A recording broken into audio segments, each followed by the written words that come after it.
আপনার মাশরুম চাষে কেন লস হবে বা আপনি বারবার মাশরুম চাষ করতেছেন তবুও কেন লস হচ্ছে সেটা হচ্ছে আপনার নিজের ভুলের কারণেই। আসসালামু আলাইকুম। আলহামদুলিল্লাহ, আজকে আমাদের খামারে পিউ2 মাশরুমটার খরচ সিলিন্ডারগুলোতে মাশরুমগুলো হারভেস্টিংয়ের সময় হয়ে গেছে প্রায়। যে আমি আপনাদের মাশরুমের যেই মাশরুম আসছে এগুলো যদি দেখেন, এই যে এই মাশরুমটা দেখেন কয় তালা, কতগুলো, আলহামদুলিল্লাহ যে কতগুলো মাশরুম আসছে এক জায়গায়। এই যেমন এই দেখেন কতগুলো তালা আছে।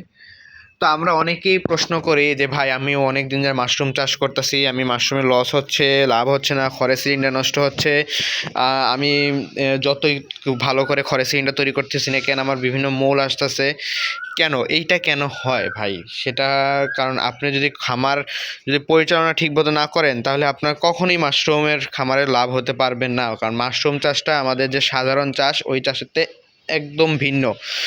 তো আমি সেটা আপনাদের জানাতে চাচ্ছি যে অনেকজন ভাই আমাকে বলতেছে ভাই আমি প্রায় 4-5 বছর ধরে মাশরুম চাষ করতেছি, আমি যদি 100 খড়ের সিলিন্ডার তৈরি করি আমার 30 থেকে 40টা খড়ের সিলিন্ডার নষ্ট হয়ে যাচ্ছে। তো সেই কারণে আমার লাভ তো হচ্ছে না, উল্টা আমার যে খরচ করছে ওই খরচও উঠছে না। তো এইটা কেন হয়? এইটা সাধারণত হয় আপনার যে মাশরুম যখন আপনি খড়টাকে যখন জীবাণুমুক্ত করবেন তখন এই ঝামেলাটা হয়। খড়টা যখন ভালোভাবে জীবাণুমুক্ত হয় না, কারণ আমরা অনেকেই কী করি, মানে আমরা সাধারণত 2টা পদ্ধতিতে করে থাকি। একটা হচ্ছে আপনার পানিতে ডুবিয়ে 1 ঘন্টা 65 তাপমাত্রায় পানিতে ডুবিয়ে একবার করি, আরেকটা হচ্ছে ভাপ দিয়ে করি। যারা পানিতে ডুবিয়ে করেন তারা সবাই জানেন যে পানিতে ডুবিয়ে দিলে কন্টামিনেশনটা একটু বেশি হয়, যেমন নষ্ট হওয়ার সম্ভাবনাটা বেশি থাকে, নষ্ট বেশি হয়। কিন্তু যারা ভাপ দিয়ে করে, ভাপা পিঠার জন্য ভাপ দেন, এইভাবে খড়গুলোকে ভাপ দিয়ে সিদ্ধ করে, ওই জায়গায় একটু কন্টামিনেশন কম হয়। এখানে একটা ক্ষেত্রে আছে, এটা আপনার 2টা ক্ষেত্রেই করা যায়, আর 2টা ক্ষেত্রেই সমস্যা হয়। আর আপনার সবচেয়ে ভালো হয়, বেটার হয় কোনটা যদি ভাপে করেন, ভাপ করলে সমস্যাটা কম হয়। আর আমাদের যে খড়ের সিলিন্ডারগুলো তৈরি করি এগুলোতে আলহামদুলিল্লাহ এখন পর্যন্ত কোনো খড়ের সিলিন্ডার নষ্ট হয় নাই। আপনারা যদি দেখাই, আমরা যতগুলো তৈরি করছি সবগুলোই আলহামদুলিল্লাহ ফলন আসতেছে। এই সাইডেরগুলো 3বার ফলন আসছে।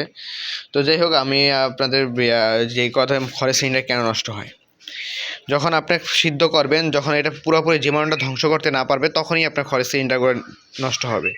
তার জন্য সবচেয়ে মেন যে কাজটা, ওইটা আপনি যখন খড়গুলোকে সিদ্ধ করবেন বা পানিতে ডুবিয়ে ডুবাবেন বা আপনি ওই যে ভাপ দিবেন, তখন অবশ্যই সম্পূর্ণভাবে জীবাণু ধ্বংস করবেন। যেমন যদি আপনি পানিতে ডুবিয়ে করেন, আমরা বলি 65 তাপমাত্রায় পানিতে আপনি মিনিমাম 1 থেকে 1.5 ঘন্টা চুবিয়ে রাখেন। আর যদি ভাপ দিয়ে করেন, মানে ভাপে যখন ওই যে আমরা ভাপের মধ্যে ভাপ দিয়ে স্টিমে করেন, তখন সর্বনিম্ন স্টিম ওঠার পরে 1.5 ঘন্টা পর্যন্ত ভাপ দিবেন। তো আমরা 1.5 ঘন্টা বলে থাকি, কিন্তু আমরা করি 2 ঘন্টা। আর সাধারণত সবাই 1.5 ঘন্টাই করে, 1.5 ঘন্টা ভাপ দেয়, কিন্তু আমরা 2 ঘন্টা ভাপ দিই স্টিম ওঠার পরেও।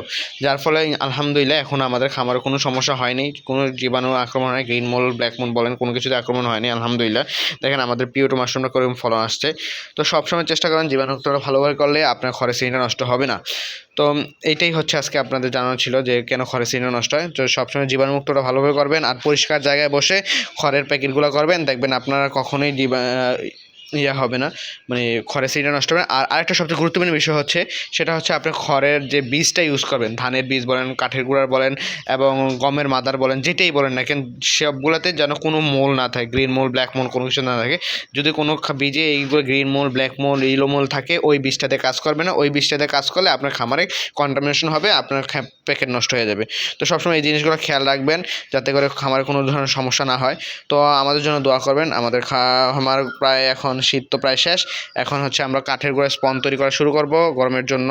আলহামদুলিল্লাহ, আমাদের জন্য দোয়া করবেন, আমরা যেন সামনের দিকে এমনি আস্তে আস্তে এগিয়ে যেতে পারি এবং আপনাদের পাশে থাকতে পারি। তো আমাদের জন্য দোয়া করবেন। আসসালামু আলাইকুম।